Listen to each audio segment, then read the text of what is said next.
किसी ने क्या खूब कहा है कि ईश्वर ने हमें आंखें दी है ये दुनिया देखने के लिए, लेकिन वो खुद बंद आंखों से दिखता है। फ्रेंड्स, ये कहानी है एक राजा की।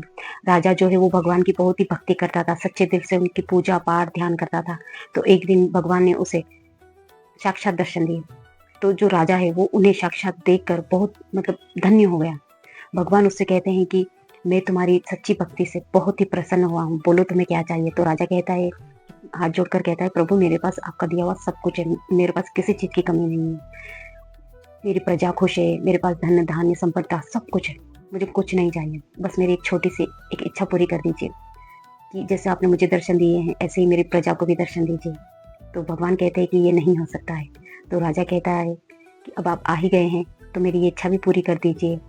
वो जिद करने लगता है तो भगवान मान जाते हैं। वो कहते हैं ठीक है, कल मैं तुम्हारे महल के ठीक सामने वाली पहाड़ी पर आऊंगा, तुम वहां पर अपने प्रियजनों को लेकर आ जाना दर्शन के लिए। तो राजा कहता है ठीक है। फिर वो अपने राज्य में जाकर सब जगह एक एक घर में सबको ढिंडोरा पिटवा देता है कि कल दर्शन के लिए जाना है। फिर अगले दिन जब लोग निकलते हैं दर्शन के लिए, पूरी भीड़ होती है राजा रानी के साथ।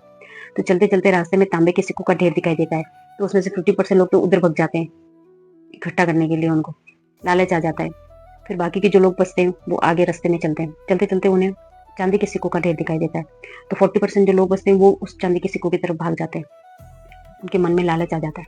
तो राजा कहते हैं कि ये तुम क्या कर रहे हो, तुम्हें दर्शन नहीं करने हैं, तुम इन ढेर को इकट्ठा करने में लगे हो। तो लोग कहते थे कि नहीं, भगवान के दर्शन तो हम फिर कर लेंगे, चांदी के सिक्के हमें थोड़ी दोबारा मिलेंगे।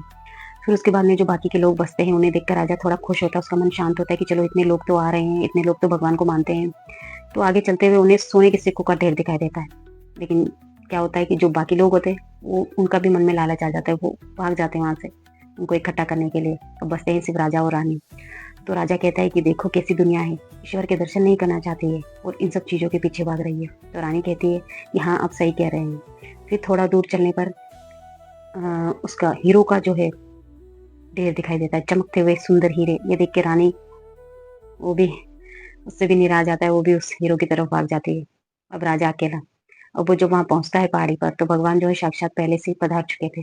तो वो उस राजा को अकेला देखकर उससे पूछते हैं कि क्या हुआ, तुम्हारे प्रियजन आए नहीं दर्शन के लिए। तो राजा जो है वो शर्मिंदगी से अपनी गर्दन नीचे कर लेता है और उनसे क्षमा मांगने लगता है। तो भगवान कहते हैं कि क्षमा मत मांगो, मुझे तो पहले से पता था वो लोग नहीं आएंगे। लोग भौतिक वस्तुओं में उलझे हुए रहते हैं।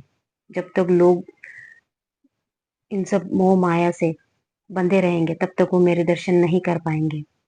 लेकिन मैं तो हमेशा ही अपने भक्तों की प्रतीक्षा करता हूँ।